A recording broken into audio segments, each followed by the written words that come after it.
we would like to present a case about the GEOX company under the main theme of the strategy as Make the Dragon Breathe. GEOX faced the crossroads. The main question is, it wants to be the biggest shoemakers in the world. So how to do so? So GEOX, we recommend that it should penetrate into the emerging markets with a highly highlighted in a Chinese market, Indian market, and other emerging markets with a current partner. Also, GEOX should launch a new brand under the price and perception from medium income class in China. And last but not least, in the next 5 years, GEOX with the recommended strategy will become the first in casual shoes and the top 10 in athletic shoe market. We come with the 3 opportunities in the 3 options. The first one is we can explore the sports shoes industry. The second one is we expand to the median income because now we are in the mid to the high income level, but there are still a lot of potential in the middle income. And the last one is enhance the apparel revenue because the apparel has a very high margin growth. So if we enhance more apparel industry, we can gain more and more. So the conclusion of the 3 options came to only one choice, which is we will penetrate to the emerging market.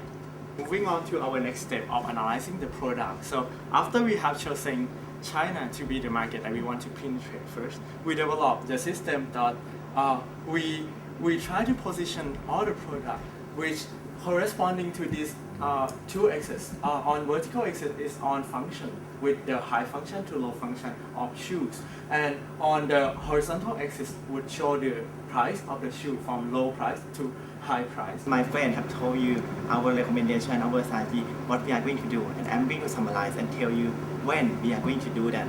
First, we would do a research in the Chinese market. We would do a feasibility study. We would analyze what is the customer need, what China customer wants, and what is the regulation there, and what is the trend there to develop our product. And then when we can develop an appropriate product to launch in the Chinese market, we would establish a subsidiary. We would form a strategic partner with our current partner in the production and distribution, and then we would comply with the Chinese regulation. But do you really think that you should put all your emphasis in one single place? Is it wise? Here, actually we also recognize that problem as well. So that's why we decided to put our first launch and second launch by having the first launch at the end of the 4th year. In big provinces in China, we would conduct the evaluation, and we would already know whether Chinese market works or not. If it not work, we already have our product, we already have our subsidiary, so we can go to other markets. So that's why it's the safety measure that we have incorporated in the strategy. And the size of the Chinese market is, I think, 3 times or 4 times more than Indian market. So if we success in China, the success in other countries is incomparable. Now, who would have thought of making shoes by poking holes in their own little shoes? But this innovative idea is precisely how Gorex is able to achieve its major competence compared to its competitors. They live on the concept to make shoes that are breathable, and that's how they were able to advance so much in the recent years. There are actually 2 new lines of products that we're going to introduce. They're namely shoes and apparel, and I'll focus on shoes. The new shoes that we're going to introduce is called Gorex Wave. It has such a nice name because, firstly, it has a wavy and stylish design which will look very attractive, and secondly, it can offer people a very cool feeling. Imagine that all of you now are not wearing those stuffy and hard leather shoes. Instead, you're wearing shoes that can offer you the feeling of stepping on the waves along the beach. Now we have wonderful products in hand. The problem is where to put this product. And now it comes to the external issues, the markets. As mentioned by Keith, right now Gorex's focus is on Europe, especially Italy, with Asia and the rest of the world taking less than 20% of the total sales. We think Asia is a promising missing market to tap right now. They have done quite a great job in the mass market. So right now it's a great time to explore a new market niche. And one of the niche that we think of our group is that aging population. it is getting more common in Europe, and it's getting more of a trend, and people are generally well received with that. You mentioned that there's not a lot of players out there that's doing this, shall I say, health shoe segment. Why do you think that is the case? We think that Or what may be some possible reasons?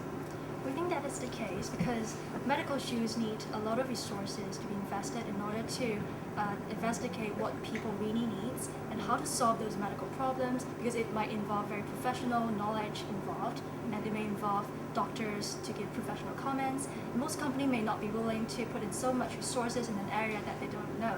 But then for Gorex, it's actually having expertise in developing new shoes with technological characteristics. Currently, the medical shoes are bulky. They're not really designed, they're probably designed for one particular medical function, but they don't really have the idea of comfort in mind. So we want to use our breathable technology to improve the medical products of footwear so that they not only serve the medical function, but also use our unique patent technology to advance it further, to make it comfortable and usable by all.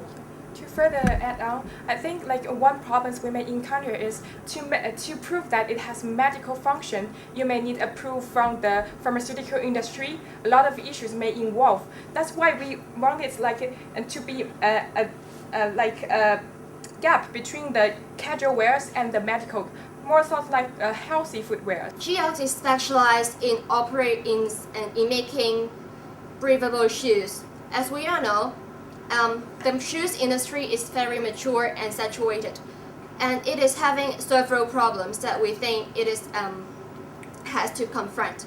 First of all, it is having decreasing competitive edge. Its patent is expiring, which is very important and a serious matter for Geox because its competitor can easily copy its technology and create shoes having similar functions. Secondly, it is stuck in the existing competition because the shoes industry is very mature and saturated. It cannot guarantee that it can maintain its profit in the long term.